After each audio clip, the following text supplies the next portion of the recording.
Ingat dengan kata-kata Jack Ma. Orang-orang yang bermental miskin itu adalah orang-orang yang susah dilayani. Diberi sebuah peluang dengan gratis, mereka pikir itu jebakan. Ditawarkan investasi kecil, katanya hasilnya tidak besar. Ditawarkan investasi yang besar, katanya mereka nggak punya modal. Diajak melakukan hal-hal yang baru, mereka berpikir bahwa mereka tidak punya pengalaman. Diajak bisnis tradisional, katanya persaingannya itu berat sekali di luaran. Diajak bisnis yang model baru, katanya itu multi level marketing. Diajak buka toko, katanya ngeluh nggak bebas. Diajak bisnis apa aja, mereka bilang mereka nggak punya keahlian. Jadi orang-orang bermental miskin ini selalu berpikir lebih banyak daripada profesor, tapi bertindak lebih sedikit dari orang buta. Dan coba Anda tanyakan kepada mereka, apa yang sudah mereka lakukan terhadap hidup mereka? Niscaya mereka akan susah untuk menjawab apa yang Anda tanyakan. Padahal hidup itu berjalan terus. Dan tanpa mereka sadari, mereka itu lagi menyia-nyiakan hidup yang hanya sementara di dunia ini. Apa yang terjadi dengan kita sekarang? Karena tindakan dan pemikiran kita di masa yang lalu, di tahun-tahun lalu. Kalau sekarang kita hidupnya biasa-biasa saja, tidak ada perkembangan dan cenderung hidup kita itu malah menurun, bisa dipastikan tahun-tahun yang lalu itu kita nggak ngapa-ngapain sama sekali. Nah, kalau kita nggak ngapa-ngapain, terus kita pertahankan nggak ngapa-ngapain kita itu sekarang, bisa dipastikan masa depan kita atau tahun-tahun yang akan datang kita akan sama aja seperti sekarang.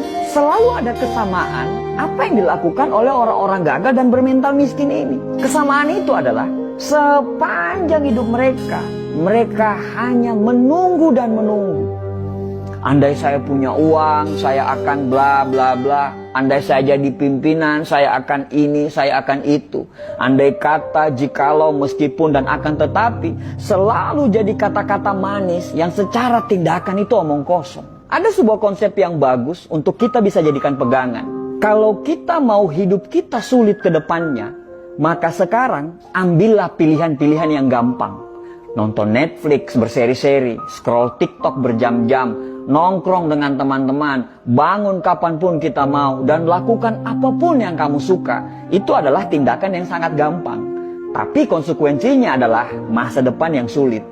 Atau kita mau mengambil pilihan yang kedua, yaitu kalau mau kehidupan ke depan kita gampang, maka sekarang kamu harus mengambil pilihan-pilihan yang sulit. Bikin rencana hidup, disiplin terhadap waktu, belajar hal-hal yang baru tanpa melupakan untuk mempertajam ilmu-ilmu yang lama, berteman dengan orang-orang yang mau diajak bertumbuh.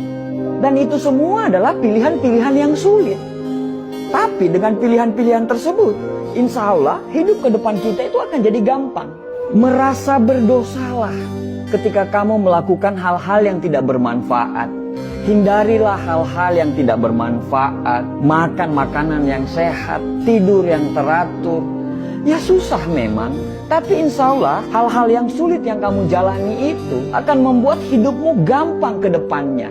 Dan gampang di masa-masa yang akan datang. Setiap tindakan selalu siaplah dengan konsekuensinya.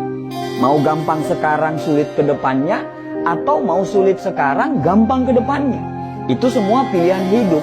Dan dari semua pilihan itu tidak ada yang salah. Tapi bersiaplah dengan konsekuensinya. Susah memang dibedakan mana orang yang serius mau berubah dan orang yang cuman ngomongnya doang yang besar. Kamu tahu kalau hidupmu masih serba kekurangan, tapi kamu malah tidak mau kerja keras. Kamu tahu kalau sukses itu butuh perjuangan dan kegagalan, tapi kerjamu hanya mengeluh dan banyak protes. Kamu tahu kalau kamu kurang, tapi justru kamu bangga dengan kekuranganmu itu.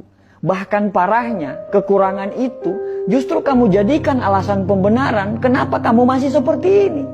Ya wajarlah dia sukses, dia akan punya modal, sedangkan saya, ya wajarlah orang tuanya kaya, sedangkan saya, ya wajarlah dia didukung, sedangkan saya, ya wajarlah, maklumlah, mereka yang pantas apalah, dan bla bla bla bla bla. Banyak sekali alasan yang Anda ungkapkan.